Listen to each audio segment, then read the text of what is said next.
In 2020, Robert Williams faced a harsh reality when a facial recognition technology made him a suspect in a crime he didn't commit. Detroit police had used the technology to match a grainy surveillance footage of the crime to Williams' driver's license photo, landing Williams in a wrongful arrest. Williams' case raised alarms over the use of this technology, particularly in communities that have been disproportionately targeted by police and surveillance systems. In response, the California legislature is looking at two proposals to manage facial recognition systems, one to place a moratorium on the use of facial recognition in police body cameras and another to set guidelines on when they can be used. Recently, Williams testified before the Assembly's Public Safety Committee, calling face recognition tech dangerous when it works, and even more dangerous when it doesn't. The proposed moratorium, AB 1034, was sponsored by Assembly members Lori Wilson and Akilah Weber and supported by the ACLU, along with other civil liberty organizations. If signed into law, the bill would extend a 3-year moratorium on the use of facial recognition in police body cameras for another 10 years. Simultaneously, lawmakers are considering another bill, AB 642. It would provide guidelines to police and government agencies about when they could deploy facial recognition software.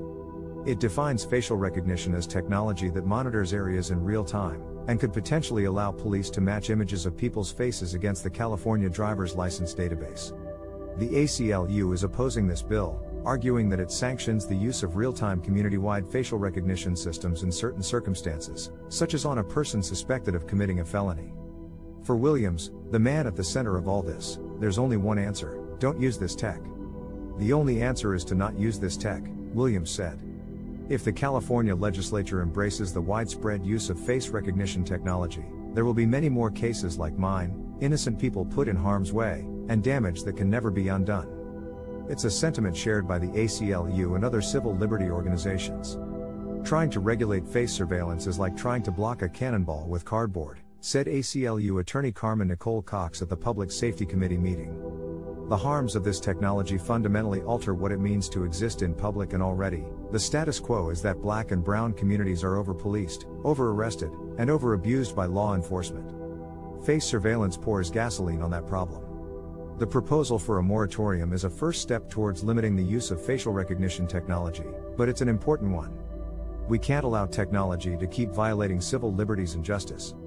We must make sure that any use of facial recognition software is warranted, limited, and monitored. Join Robert Williams, the ACLU, and other civil liberty organizations to make sure that the future of facial recognition technology won't lead to another wrongful arrest.